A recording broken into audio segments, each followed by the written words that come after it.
This is our fifth lecture on diversion head work. In last lecture, we have seen silt extraction work, how to extract silt in through two process, to a silt control process, one through silt ejector and one through a silt excluder. Both one is installed in canal bed, one in installed in river bed. We have seen that. And now we are going to see there's some of the major river training works. We have introduced it in the last lecture, just short introduction. So now we'll discuss it little elaborately in this lecture, but we will discuss only the river training works related to our diversion head work. So let's go to that point. Our river training works, as we know, this structural component which is taken to improve the river and bank and also protect the river and its related bank from any flash events. Flash event means sudden flood events.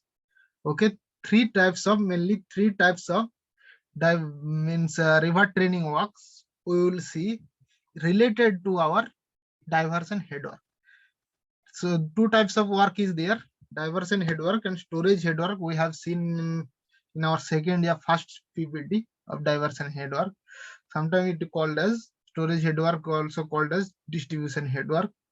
So there are many types of river training works like check dams, other which is related to our distribution head work, yeah, storage head work. Check dam and other point are also there. So but here we will discuss only the river training works related to my diversion head work. In our fifth module, when we will read our fifth module, in last module, then we will see all other components are there. We will discuss more elaborately in that module, last module. So three types are there in to discuss in our diversion head work: guide bank, marginal bonds, and spars and brownies. We will see in that detail.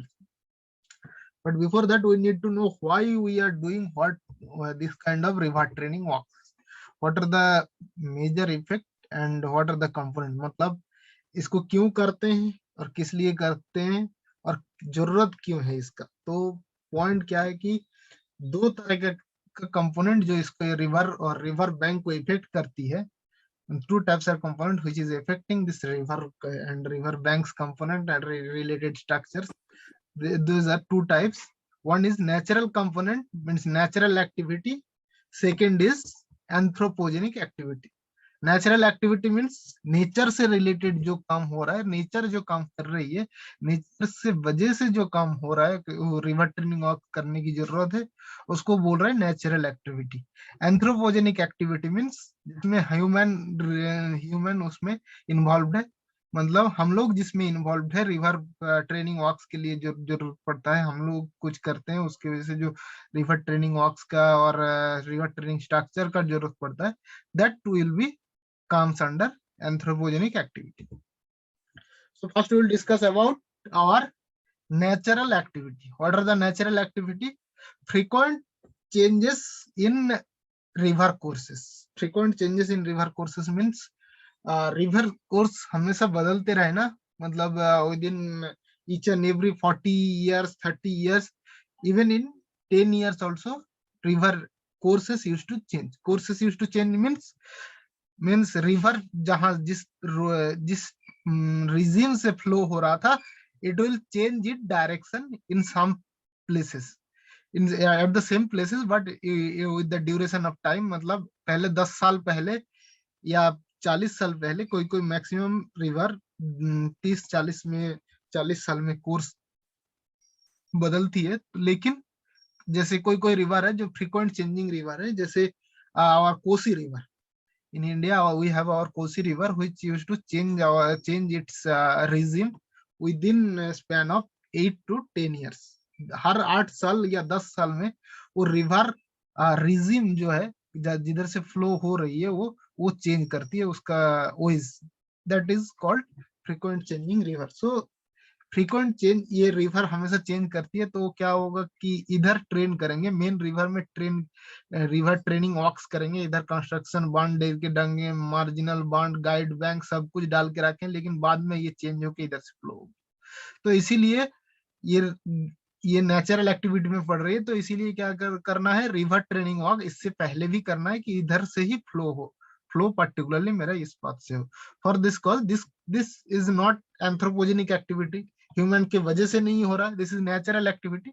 So this is my natural activity which need to train this river ways through my different river training works. Next point कि evolution of one river into another.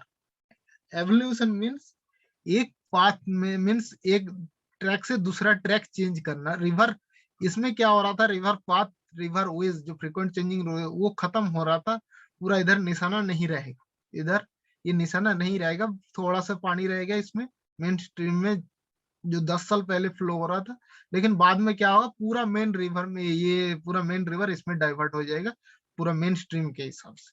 लेकिन evolution of the river one into another मतलब एक दूसरे में मार्ज हो जाएगा और दूसरे में मिल जाएगा। उसमें क्या होगा कि ये बहुत सारा पाथ बना हुआ है इसमें, इसमें क्या है, इस रिवर फ्लो में मेनली कहाँ दिखता है, ये evolution of one river into another, lowest lower portion, lower reaches of the river, मतलब जैसे if will consider our Ganga cases, हम लोग गंगा केस कंसीडर करेंगे, तो ये एवोल्यूशन ऑफ रिवर पाथ कहाँ दिखता है, मेरा बे ऑफ बंगाल के नियर में, मतलब मतलब गंजेटिक डेल्टा के नियर पोर्शन में, मतलब उसमें क्या होता है, lower portion of the reaches में क्या होता है, ये ट्रैक हमेशा बना हुआ रहता है, इधर वाटर हमेशा रहता है, लेकिन क्या होता है, कभी इधर से मेन फ्लो डाइवर्ट हो जाती है, कभी इधर से मेन फ्लो डाइवर्ट होके मतलब वो सी में मिल जाती है। This is my evolution of one river into another, मतलब एक दूसरे में मार्ज हो जा रहा है, मतलब उसमें क्या होगा, एवोल्यूशन पहले हमेशा इसमें पानी रहेगा, लेकिन मेन फ्लो जो है वो वाटर फ्लो इधर से हो रहा है, इधर से बहुत ही कम पानी है, लेकिन स्टैग्ड पानी है, मतलब स्टोरेज पॉइंट के जैसा बन गया।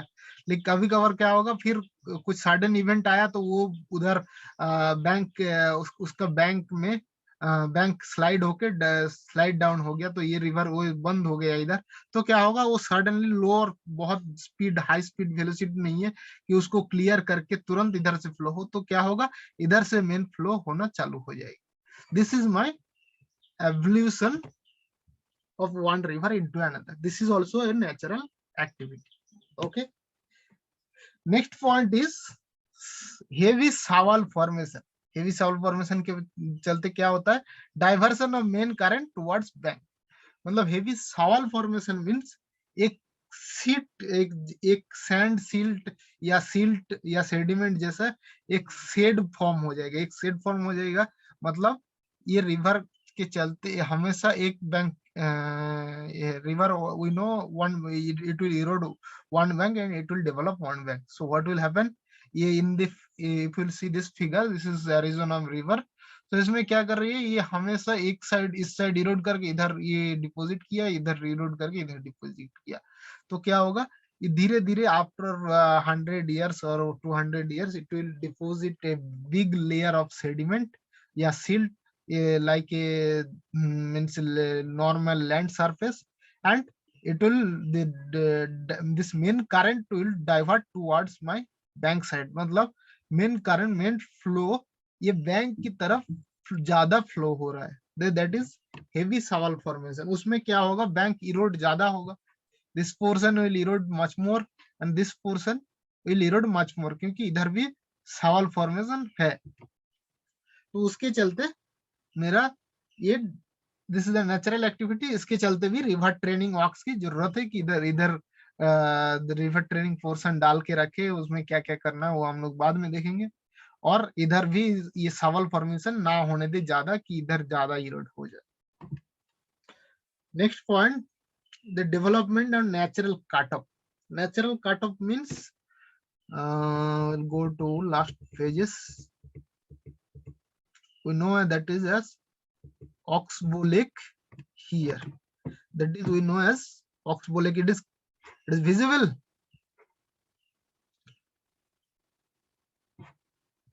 Is it visible?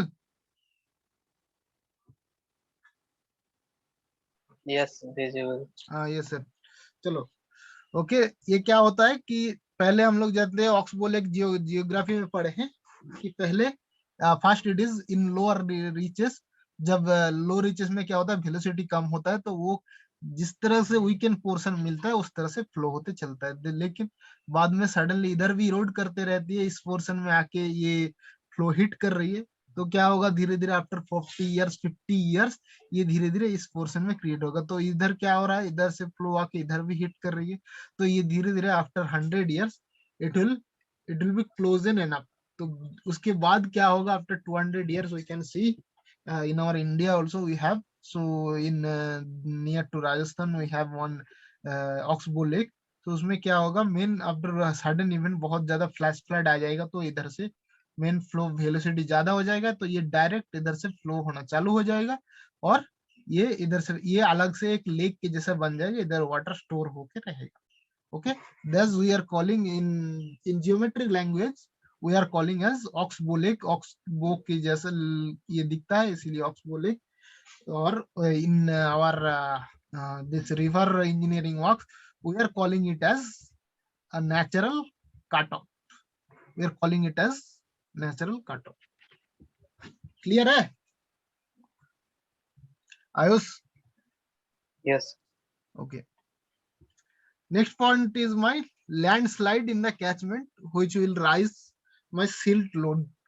मतलब सडनली कोई हाई, ये क्या होता है, मैक्सिमम जो हिली रीजन है, hilly region means normal means stony hilly region, not in stony hilly region, in means normal Mardi sand hilly region. Mardi sand hilly region में क्या होगा, मतलब जहाँ पे हिल मतलब छोटा छोटा पहाड़ बना है, लेकिन वो पूरा मतलब रॉक से नहीं बना है, जहाँ पे मतलब मिट्टी से छोटा छोटा पहाड़ बना है, उसके थ्रू जब रिवर फ्लो होता है, उसमें क्या होगा, suddenly in rainy season we can see this in just if you will go to our Gangtok, you can see every in rainy season we have landslide in the main road also, and this river in the river also it is falling down। so what will happen, ये जो landslide होता है वो क्या होगा, उसमें धीरे धीरे मतलब सडनली वो लैंडस्लाइड के बाद सिल्ट इंक्रीज नहीं होगा, उसके 10-20 साल बाद वो पूरा वाटर, वो जो सिल्ट टाइप या सेडिमेंट टाइप मटेरियल है, वो धीरे धीरे रिवर में फ्लो होते रहेगा। तो क्या होगा, बाद में जो थोड़ा आफ्टर 20 किलोमीटर 10 किलोमीटर के बाद वो सिल्ट जमा होना चालू करेगा, तो क्या होगा, उनमें सिल्ट फॉर्मेशन मींस फाइनली एक सवाल फॉर्मेशन क्रिएट करेगा। this is also natural process। next point is aggradation of river bed or river bed when high flood level in flooding means aggradation means दो टाइप होता है, aggradation और degradation of river bed। aggradation means जिसमें store हो रहा है, degradation means जिसमें scouring हो रहा है, मतलब वहां से सेडिमेंट निकाल के ले जा रहे हैं। इसमें क्या होगा, एग्रेडेशन ऑफ रिवर बेड मतलब जिसमें रिवर बेड स्टोर हो रहा है, मतलब धीरे धीरे इंक्रीज हो रही है, तो उसमें क्या होगा, सडन फ्लड इवेंट में हाई फ्लड इवेंट आएगा, तो उसमें क्या होगा, वो रिवर बेड ऑफ हो गया, तो क्या होगा, वो बैंक की तरफ अटैक करेगा, मतलब हाई फ्लड लेवल इंक्रीज करेगा मेरा नियर अबाउट विलेज में या एग्रीकल्चरल लैंड जो है उसमें इफेक्ट कर सकता है।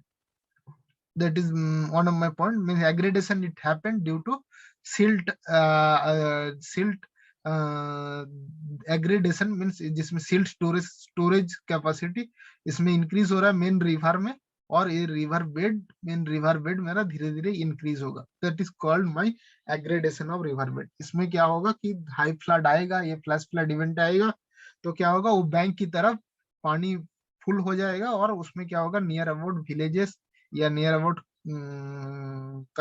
कल्टीवेशन लैंड में पानी चला जाएगा, वाटर लॉक्ड हो जाएगा।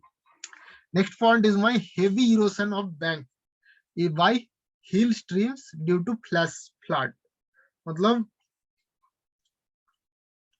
हेवी इरोशन, हेवी इरोशन होगा बैंक का कब, जब हिल स्ट्रीम प्रोसेस में, जब मेरा river is in high, means it is in its first stage, मतलब जब हिल्स के थ्रू फ्लो हो रहा है in its first stage, mean starting on the stage, like in Ganga Gangotri, to from Gangotri to my up to my Haridwar.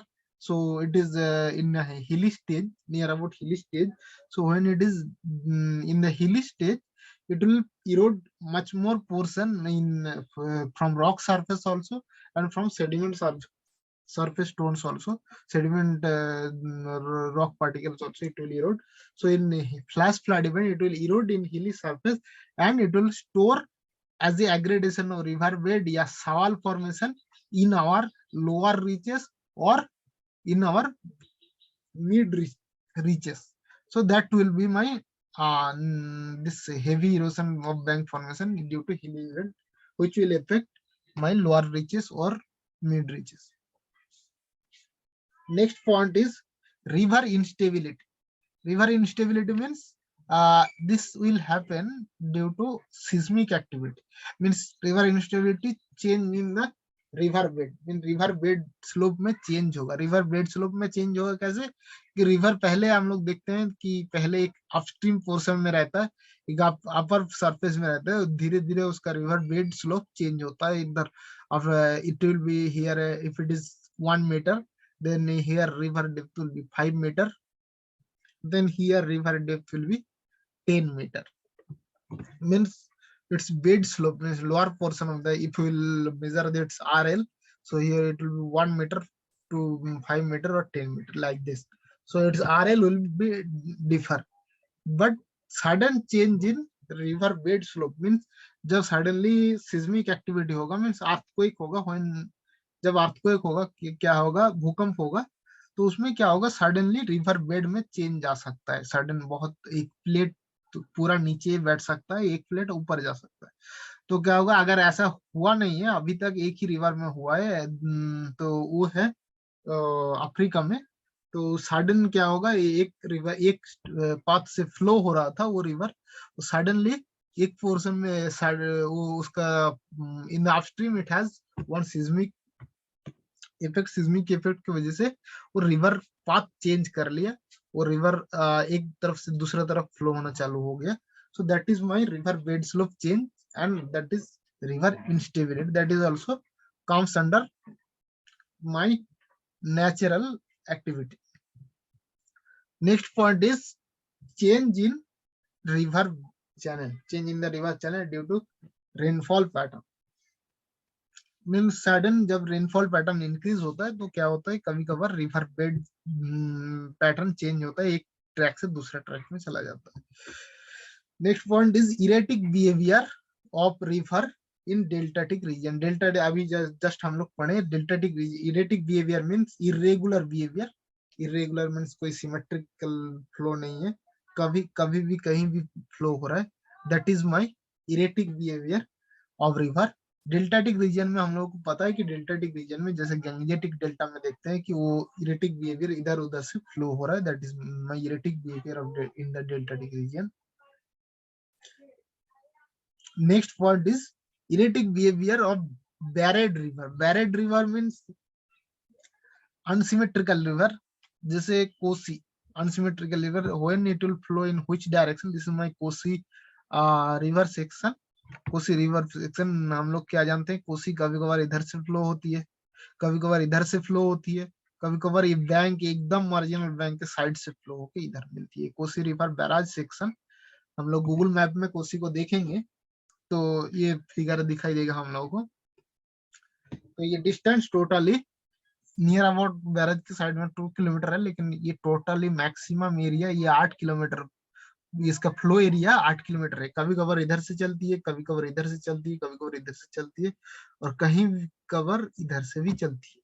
तो ये मेरा totally बैरेड river, मतलब इसका कोई फ्लो पैटर्न पर्टिकुलर नहीं है, कोई पर्टिकुलर रीजन नहीं है, कहीं भी किधर से भी फ्लो हो सकता है. Okay, that is my erratic behaviour of my barred rivers. Next point, navigation problem as we know, shoal formation due to shoal formation, shoal formation होगा, ये सावल फॉर्मेशन होगा तो नेविगेशन में प्रॉब्लम होगा, धीरे धीरे सेडिमेंट क्रिएट होगा, सेडिमेंट स्टोर होने लगेगा, ना कि बल्कि हियर यहाँ पे भी सावल फॉर्मेशन नहीं होगा, जबकि यहाँ भी धीरे धीरे सेडिमेंट स्टोर होते लगेगा ये नियर अबाउट पोर्शन में। लेकिन हम लोग जब नेविगेशन करते हैं, नाव जब इधर से चलाते हैं बड़ा सा नाव, तो क्या होगा कि वो लोअर पोर्शन नहीं दिखेगा कहाँ कहाँ तक सेडिमेंट स्टोर है, तो क्या होगा वो नेविगेशन में वो लोअर पोर्शन में कट हो सकता है, तो it will create some unnatural effect, so which will damage our ships, so navigation में भी प्रॉब्लम कर सकता है।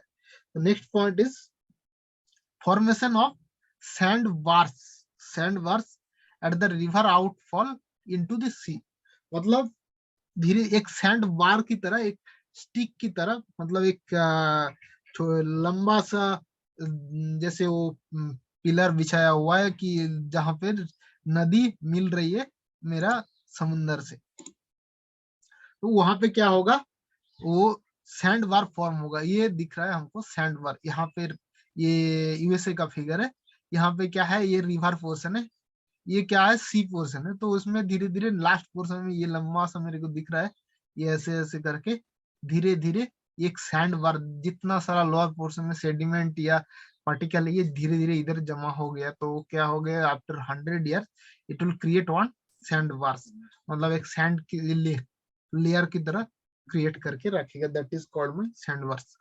Change in a river due to change in its base level, मतलब रिवर कोर्स में चेंज होगा due to change in its base level. Base level अभी just हम लोग पढ़े सिस्मिक एक्टिविटी में होता है कि एक बार रिवर कोर्स में चेंज होगा तो उसका बेस लेवल इंक्रीज होगा, तो उसमें क्या होगा, एक तरीके से एक जो रिजिम में फ्लो हो रहा था वो दूसरा रिजिम से फ्लो होना चालू हो जाएगा। Regime means river bed, okay, we have seen in we have read I think in our first module.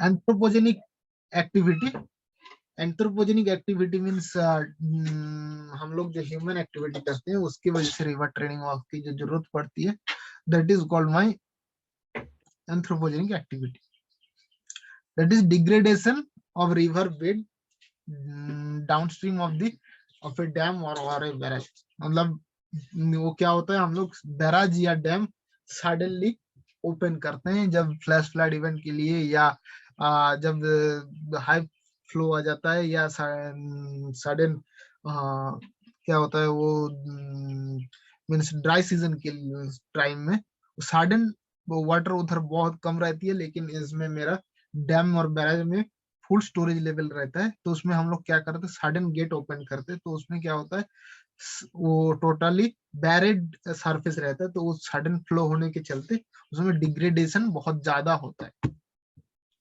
तो उसमें क्या होगा, वो धीरे धीरे मेरा जिस बैंक के नियरेस्ट फ्लो हो रहा है उस बैंक में ज्यादा इरोशन होना चालू हो जाएगा। Next point is effect of constriction of river with, हम लोग क्या करते हैं कि जैसे पूजा के लिए या बाथिंग के लिए वो रिवर विद को कॉन्स्ट्रिक्ट करते हैं, मतलब उसको जितना उसका होना चाहिए उसके ऊपर रिवर ट्रेनिंग वॉक्स या घाट बनाते हैं, या नहाने के लिए या पूजा के लिए एक लंबा सा घाट बना देते हैं, उसमें क्या होगा, रिवर कॉन्स्ट्रिक्शन, मतलब रिवर को बोल रहे हैं कि हाँ इतना ही तुमको जगह देंगे, तो उसमें क्या होगा, वो रिवर कॉन्स्ट्रिक्ट हो रहा है, तो वो क्या होगा, उससे पहले और उस जो कंस्ट्रक्शन बना के रखे हैं उससे पहले और उसका लोअर पोर्शन में वो क्या होगा, बैंक को इरेड करना ज्यादा चालू करेगा, तो क्या होगा, उस पोर्शन में सीपेज फॉर्मेशन हो जाएगा, that we will read in our next classes.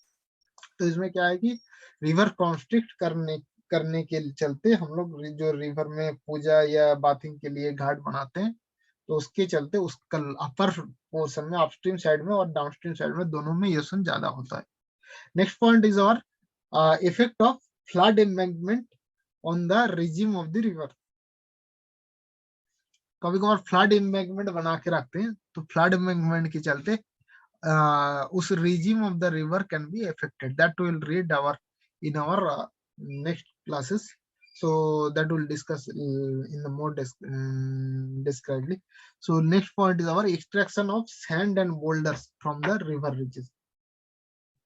Sand and boulders remove करने के लिए उसमें क्या होता है, कभी कभार सैंड, बहुत सारा सैंड, रिवर से सैंड और बोल्डर्स जो पत्थर है वो रिमूव कर देते हैं, जो कि अभी गवर्नमेंट हम लोग देख रहे हैं, बहुत सारा state government and central government is restricting that to remove sand and boulders from our river beaches. Why? Because it will affect our river regime, मतलब रिवर रिजिम को इफेक्ट करेगा, और उसमें क्या हो सकता है, उसके चलते वो बोल्डर जो है, वो सैंड जो है एक साइड में स्टोर होके रहा है, तो उसमें क्या होगा, जो लोअर साइड में मीन्स दो बैंक रहता है, एक साइड अपर बैंक साइड रहता है और लोअर बैंक साइड रहता है।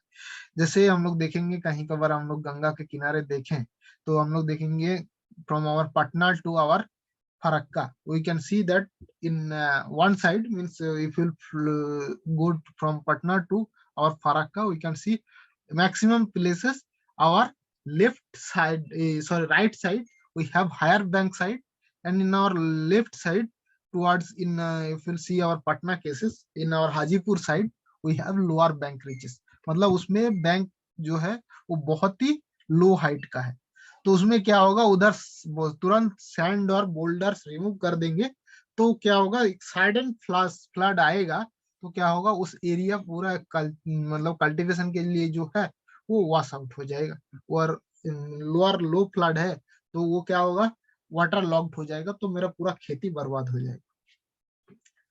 तो this is man made cases, so this is comes under anthropogenic activity. Okay, next point is our spurs and bed bars of different types of river behavior. This we'll read just in the next half of our lecture, then we'll discuss this point. Next point was interbasin transfer of water of our on the regime of rivers. मतलब हम लोग जो central government के जो interlinking of river basin के हिसाब से उसमें क्या कर रहे हैं, एक रिवर से दूसरा रिवर में टनल बना के, मतलब एक कैनल बना के, जैसे हमारा सरदा कैनल है, तो कैनल बना के नेविगेशन के लिए और इरिगेशन के लिए एक रिवर से दूसरा रिवर में पानी ले जा रहे हैं, सफिशिएंट वाटर करने के लिए, एक जगह कम है दूसरे जगह ज्यादा है, बहुत ज्यादा है, तो intervention according to our central government we have linked some of our rivers and we are planning in our eastern India, मतलब हम लोगों का ईस्टर्न इंडिया में भी प्लान हो रहा है, जो कि बिहार, झारखंड और बंगाल का है। जैसे हम लोगों का ये प्लान है कि सुवर्ण रेखा, बैतरणी, ये सब रिवर को कनेक्ट करेंगे, लेकिन और नॉर्थ इंडिया में बहुत सारे रिवर में हो गया है, तो उसमें क्या हो सकता है कि इंटर बेसिन ट्रांसफर में वाटर रिजिम इफेक्ट हो सकता है। क्या होगा कि जब एक दूसरे में पानी ले जाएंगे तो उसमें कैनल बना के, तो क्या होगा, रिवर रिजिम में प्रॉब्लम आएगा, क्योंकि उसमें एक पर्टिकुलर फ्लो के लिए रिवर ऑलरेडी सेट करके रखा है उसका रिजिम, मतलब कितना डेप्थ होना चाहिए, कितना हाई विड्थ होना चाहिए उसको फ्लो होने के लिए, तो उसमें सडन पानी कम कर देंगे या ज्यादा कर देंगे जिसमें ले जा रहे हैं, तो ज्यादा में क्या प्रॉब्लम होगा, उसमें क्या होगा, उसका रिजिम फिट नहीं होगा, तो सडन स्टोरेज बैक वाटर में आ सकता है और उसमें फ्लड की तरह प्रॉब्लम हो सकता है। नेक्स्ट पॉइंट इज और river bed cultivation and construction by farmers भी कभी कभार छोटा छोटा रिवर में कंस्ट्रक्शन करके कल्टीवेशन के लिए, मतलब खेती करने के लिए वो पानी लेके जाते हैं, उसमें क्या हुआ, उसमें भी वो कभी कभार रिवर बेड को इफेक्ट करती है। Next point, degradation and channelisation of river bed. हम लोग कभी कभार डिगिंग करते हैं रिवर में, मतलब रिवर में डिगिंग करते हैं मीन खोदते हैं, उसमें रिवर को मतलब अननेसेसरी खोदते हैं, तो उसमें भी वो क्या करते हैं, river, this is our man made activity, human activity, so this comes under anthropogenic activity. So उसमें जो रिवर खोदते हैं और चैनल खुद से कुछ चैनल बना के उसको फ्लो होने के लिए मजबूर करते हैं, मतलब उसका मेन ट्रैक से हटा के दूसरा ट्रैक में लेके चलते हैं, that can affect my river bed, that for main tributary also or for main river also and tributaries also, मतलब मेन रिवर, बड़ा रिवर में भी और छोटा रिवर में भी। नेक्स्ट पॉइंट इज पूजा और बाथिंग घाट्स हैं, that we have discussed earlier. Puja और बाथिंग के लिए जो घाट बनाते हैं बड़ा बड़ा सिटीज में और पिलग्रिम्स में, मतलब जो मतलब आध्यात्मिक प्लेस है जहाँ पे बहुत बड़ा बड़ा टेम्पल है हम लोगों का, तो वहां पे भी पूजा घाट और बाथिंग के लिए, नहाने के लिए जो शुद्ध माना जाता है, वो जब बनाते हैं तो उसमें क्या होता है, वो प्रॉब्लम कर सकती है, वो रिवर बेड में प्रॉब्लम कर सकती है, जस्ट हम लोग पहले डिस्कस की।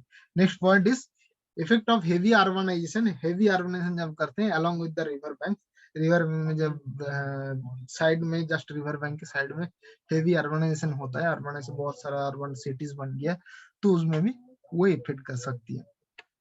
Okay, our lecture is going to end because this is going to end in within 1 minute. So let's cut here and we will join within a minute.